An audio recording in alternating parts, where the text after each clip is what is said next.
There are several modes for using RS-422 remote control with a Cinedec. A Cinedec can be controlled as a slave to a tape machine or other third-party device, such as a DNF controller. A Cinedec can be controlled as a slave, source, or recorder from Avid Media Composer. A Cinedec can be master over a tape deck and be either the recorder or the player. Additionally, as a related point, Cinedecs can be fully controlled over Ethernet using the Grass Valley AMP protocol. And a Cinedec can monitor an incoming timecode performing multiple start-stop recording events using a simple text-based EDL. There are separate tutorials to discuss the various control modes.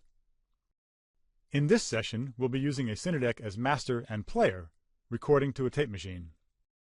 For RS-422 control with Cinedec as master, the Cinedec is connected to the tape deck with a RS-422 crossover cable. For more details on RS-422 connections, see the deck control tutorial, Cinedec as master and recorder, and if you are not already familiar with the general operation of your Cinedec, have a look at the basic setup and project window tutorials. So let's get started. As noted earlier, in this tutorial we'll be using a Cinedec as master to record file content to a tape machine. And also, as in the master and recorder tutorial, I have a Sony SRW5800 connected to this 4-input MX on channel 2. In this example I'll be using insert edit mode, but the same procedure applies for assemble editing. So let's toggle to single channel view to make things less distracting. You can see the tape source already running in the display. At the upper right, I will select RS-422 Master Mode, making the Cinedec master over the tape deck and activating the heads-up tape machine display with status indicators on the right, and left we see the signal and remote connections are active. Currently, both the upper and lower timecode displays are counting the incoming tape timecode. As we change modes, they change to reflect the current activity. The Cinedec is currently set to edit from tape to file, but we want to edit from file to tape. To change from recorder to player mode, all you do is put the Cinedec in play mode by loading a clip. Click Play and open clip. From Clip Manager you can select a source clip from any of the available folders and drives. In this case I'm going to select some Grand Canyon shots. Click Play Selected and it loads into the player where you can scrub through the clip. Let's use one of these rack focus shots. You can use the on-screen transport controls, and all of the basic transport and edit functions are also available by using JKL keyboard shortcuts. Press L to start the clip playing. Pressing L multiple times increases forward speed. J plays in reverse. Using the keyboard can be much more effective for selecting content. I'll cue to where the tree branches are in focus. About here. The keyboard I key can be used for setting the in point. You can see the white marker inserted at the playhead. You can also set and clear edit points using the on-screen controls. I will click Play to view the clip. The focus rolls to the background, and we'll let the shot breathe a bit. Let's stop here and set an out point. When a clip has been loaded to play, a device control selector is displayed at the top right.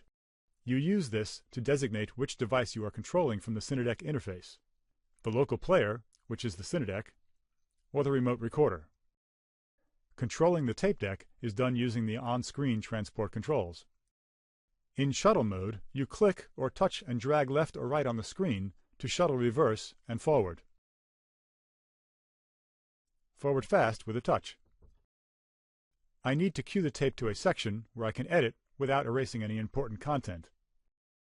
Note that the lower timecode display is following my tape, while the upper display is not moving.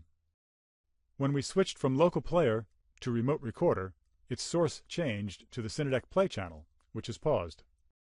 We're pretty close, so I can use the deck's on-screen mark-in buttons to set the edit point, but with the keyboard dialog I can trim and set the in to the exact point more easily. A USB keyboard works here as well. 10 minutes. Let's save that. Back on the remote recorder screen, we see the out point has been calculated based on the source duration. The most important setting is to assure auto mode is turned on. The status indicators show the deck is being set to auto edit mode. Auto off and on again.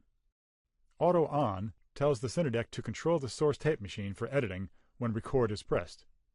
With auto off, pressing record would trigger a normal crash record onto the tape. So we are in video insert mode and ready. Alternatively, we could select Assemble Edit mode. You have full control over the type of edit and the tracks to be included. In this case, we just want a video insert, so all of the audio channels get turned off. Let's save that. We have an in point, the current tape position, and the out point. To trigger the edit, we use the Tape Machine Transport Record button to activate the pre-roll and auto edit. The border turns red, and the status lights, queuing, auto edit, servo lock, etc. reflect the deck's activity as the edit progresses. The focus changes from the near branches to the far side of the canyon. Up above, we can see the timecode of the Cinedeck source clip now moving forward.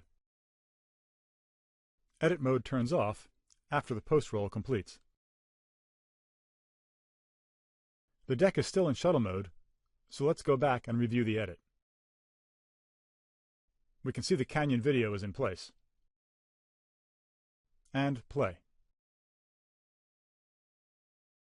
And that's it for an insert edit from a Cinedeck file onto tape.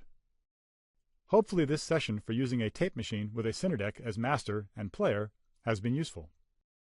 Check out the other tutorials on the website. Cinedeck, your workflow, your way.